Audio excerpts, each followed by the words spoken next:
Hi, I want to make a video that's helpful, hopefully, for a lot of people to help manage stress and anxiety, because we're kind of going through a stressful and anxious time, and we're spending a lot of time indoors, not being able to get that energy out and move it. So maybe seeing this as an opportunity to become familiar with your energy in a new way while also managing anxiety and stress.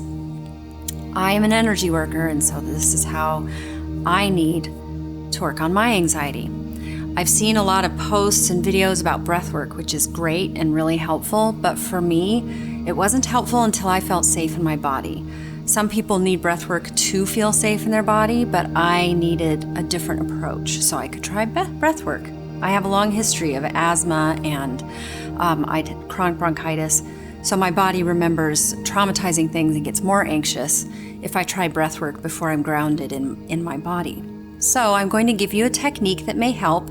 I'm also wanting to do this on Palm Sunday while we're in the energy of the full moon, because it's going to be a pink supermoon, and it's all about releasing things as well as being in gratitude for things you do have. And that's a little challenging right now. So let's focus on being grateful for the energy we do have and how to maybe harness it for something productive, right? So if you wanted to get to know what your energy was like, you could rub your hands together like this, really hard, like friction, almost like you're creating your own static electricity, because we run on electricity. And then pull your hands apart and you'll feel the tingling, but you'll get a sensation if you really tune into it. And I feel it right away. My hands start floating because I can feel my energy pushing my hands out. It's different for everyone, but I do energy work and this comes really naturally, so I immediately start feeling the expansion and I just kind of go with it. But then you can kind of push on it like a little energy ball. And when you come in, you might feel more tingling as to when you expand, and you can feel the expand and contract, and maybe you can even do your breath with it. And when you start getting familiar with that, what I started doing, craniosacral work helped me learn this a lot, was I would lay in bed and I would imagine what this felt like in my entire body. Even though I didn't really know what it felt yet, I would tune into my toes and I would start moving up my body and I'd feel what it would be like in my toes. And then once I started kind of getting a sense of that, I would move up maybe to my ankles and legs, and I would breathe in and out. And something will come to you when you practice this. With me, it's usually light. I see like a white light or white golden light. Some people will get like sensations of water flowing, maybe the sound of it or the feeling of it. And that's you probably tuning into the fluid that's in your body, like craniosacral fluid that goes all throughout your entire body. Whatever it is, just tune into that, because you're learning about who you are in a new way.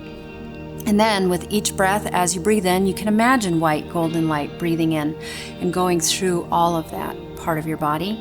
Just even if it's just an intention, just your imagination, it's okay, it works. And when you exhale, you can exhale whatever you need to release. So with me, I always would see darkness, and when I would exhale, I imagine like the guy in the Green Mile when he would breathe out like the ash. That's kind of how I would see it in my mind. But sometimes it changes. Might not always be the same thing, and that's okay. Whatever comes to your mind is what your body needs to feel related to, and to be able to let go of what it doesn't need and take in what it does to remain healthy and vibrant. So it's kind of a form of a body meditation. It'll help you feel more relaxed to fall asleep, and it'll also help you get to know yourself a little better.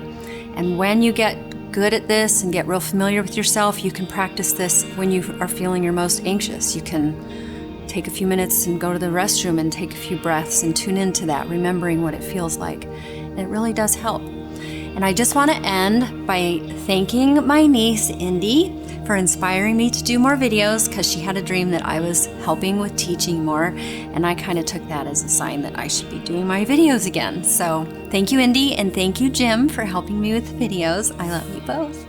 And I hope you all really work through this anxious time. And whatever ideas or any help you need or anything you think is helpful that you want to put in the comments below, I really appreciate it. Thank you.